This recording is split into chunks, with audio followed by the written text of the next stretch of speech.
berarti aku mau cari denominasi lain lagi gitu. Oh iya. Gereja lain. Formatnya bukan aku ngasih tanggung. Jadi memang di gereja berbagai macam denominasi bisa ada berbagai macam pandangan ya. Tapi gereja Katolik itu dengan magisteriumnya itu ajaran dari para pimpinan gereja, yaitu memilih supaya dengan tenang dan teguh berpegang pada tradisi yang diajarkan oleh Bapak Gereja. Apa intinya? Intinya itu kedatangan Yesus yang kedua hanya terjadi satu kali, tiba-tiba dan tidak dapat diketahui sebelumnya oleh manusia, ya. Dan Kristus akan datang dengan kemuliaannya. Gereja Katolik tidak berusaha meramalkan siapakah hati Kristus itu atau menghubungkan skenario kitab Daniel atau kitab Wahyu. Namun bukan berarti bahwa gereja Katolik tidak itu mengacukannya atau tidak mempedulikannya. Sebab permenungan akan akhir dunia akan sangat berguna untuk meletakkan kehidupan sehari-hari dalam perspektif yang benar, agar kita tidak terlena dengan kesenangan dan harta duniawi. Hal akhir zaman ini memang layak kita cermati, walaupun itu hanya menyadarkan kita bahwa kita mempunyai beberapa kemungkinan jawaban daripada sesuatu yang sudah pasti.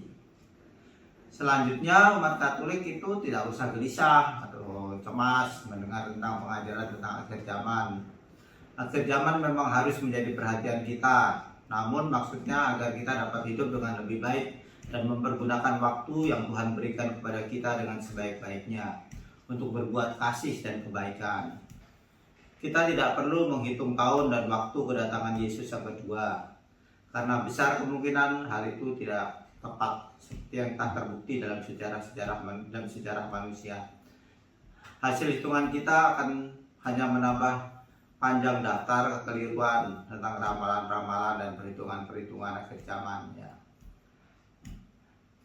Sebab Tuhan sendiri mengatakan bahwa tidak akan ada yang tahu hari mana ia akan datang dalam Matius 24:42. Namun sebaliknya kita juga tidak boleh mengacukan kedatangan Tuhan Yesus yang kedua ini, apalagi sampai hidup seolah-olah tidak akan ada hari penghakiman. Sebab jika demikian kita akan menyesatkan diri kita sendiri dan akan menerima ganjaran di akhir zaman nanti. Jadi ya, mari kita melakukan apa yang diajarkan oleh gereja, yaitu berjuang untuk hidup kudus dengan mengasihi Tuhan dan sesama sesuai dengan panggilan hidup kita, entah sebagai kaum awam ataupun kaum tertapis. Itu dalam konstitusi dogmatik tentang gereja, yaitu Lumen Gentium bab 5. Supaya jika tiba saatnya, entah pada akhir hidup kita ataupun kita masih hidup pada hari kedatangannya, ya, maka kita didapatinya sebagai hamba yang setia dan berjaga-jaga, agar kita boleh mendengar sabdanya, mari hai kamu yang diberkati oleh Bapa, terimalah kerajaan yang telah disediakan bagimu sejak dunia dijadikan. Gitu. Siap. Nah, jadi gereja Katolik itu pandangnya gitu, jadi enggak penuh dengan pendapat-pendapat lain gitu ya. Jadi sebetulnya sih sama juga ya sama denominasi lain ya?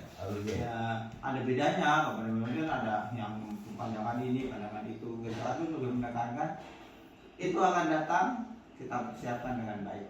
Entah datangnya kapan, ya. Dengan apa? Dengan cara hidup baik, cara hidup benar, memperjuangkan segala sesuatu yang baik, ya kan? Seperti kan kalau Bapak itu mengatakan kita mengusahakan supaya kita berjuang untuk kesejahteraan bersama, ya kan, kayak gitu kan. Jadi intinya banyak orang-orang tuh sementara ini tuh yang terjebak pada sekte-sekte meramalkan akhir zaman, akhirnya bertindak ekstrim gitu loh. Maksudnya jadi bingung juga tuh, kok bisa terpengaruh. Bahkan di kalangan dari Katolik sendiri ada beberapa yang akhirnya terpengaruh itu. Apakah karena hal lain ya? Ya macam-macam. Memang bicara tentang akhir zaman itu salah satunya yang menarik ya. Menarik ya. Menarik untuk kita bicara buat suatu kali akan berakhir. Tapi menurut saya sikap yang paling tepat adalah bukan berspekulasi ya. Sikap yang tepat, gunakan waktu sekarang ini dengan sebaik mungkin. Jadilah kudus, jadilah kita siap nanti kalau kita nggak tahu kapan Iya. akhir zaman datang, ya kan? Iya. Itu memang ada, dan kedatangan Kristus yang kedua ada, tapi saatnya emang Kita nggak tahu. Yang penting kita nyiapin. Kita mempersiapkan diri yang penting intinya. Yang penting nyiapin. Itu ada sejarah gereja dulu, zaman dari gereja purba pun sudah ada seperti ini. Sudah ada Yang pandangan-pandangan ditegur. seperti itu, pandangan-pandangan seperti itu. Yang penting itu menurut saya siapin lah ya diri kita Iya. ya. Jangan. Oke. Sebenarnya bukannya akhir zaman, bicara soal kematian juga gitu. Sama ya. Kan sekarang tuh banyak orang malas bicara soal kematian. Ya, orang malas. Tapi kemudian yang terjadi apa? Ya Iya. kan orang hidup semaunya saja, ya kan? Seolah-olah hidupnya terus. Ya, dia lupa bahwa suatu hari hidupnya akan berakhir. Iya, Ya kan? iya, Ya kan? Maka gunakanlah waktu yang Tuhan berikan kepada kita dengan sebaik mungkin. iya. Itu aja, Mas. Betul. Ya kan? Ah, Jadi kalau menurut saya itu yang harus dikembangkan dalam diri orang Kristiani, ya, sehingga orang Kristiani dapat menjadi saksi gitu loh. iya, betul. Kan? Betul. Jadi sama ini fenomena sekarang ini di luar ini, nggak apa-apa ya? Iya, nggak apa-apa. Tidak. Kok saya ingat sekarang banyak spiritualismenya itu spiritualisme yang berusaha untuk meninggalkan institusi agama gitu. Saya lihat ya, banyak ya. Jadi entah dengan meditasi, entah dengan self healing gitu. Ya, Gitu. ya itu juga kita bisa bertanya, jangan-jangan institusi agama itu ya tidak lagi terlalu apa ya menyentuh hati gitu loh. Ya, itu tidak mampu menggerakkan.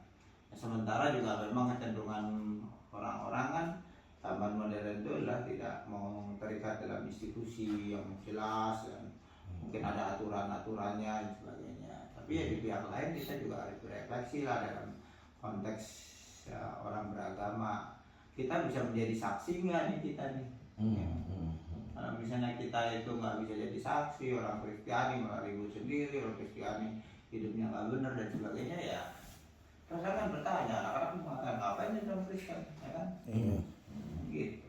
Makanya itu adalah kesaksian kita juga. Iya, terutama generasi milenial, apa Iya, generasi Z, aku ingat. Banyak anak-anak sekarang ya jadi agnostik, jadi ateis bahkan ya seperti itu. Nah, itu yang harus menjadi bahan permenungan kita. Wah, itu tuh ya. Ngomong nanti mungkin ada agenda khusus nggak? Paus datang kemari mau atau Nggak tahu aku. nggak tahu ya.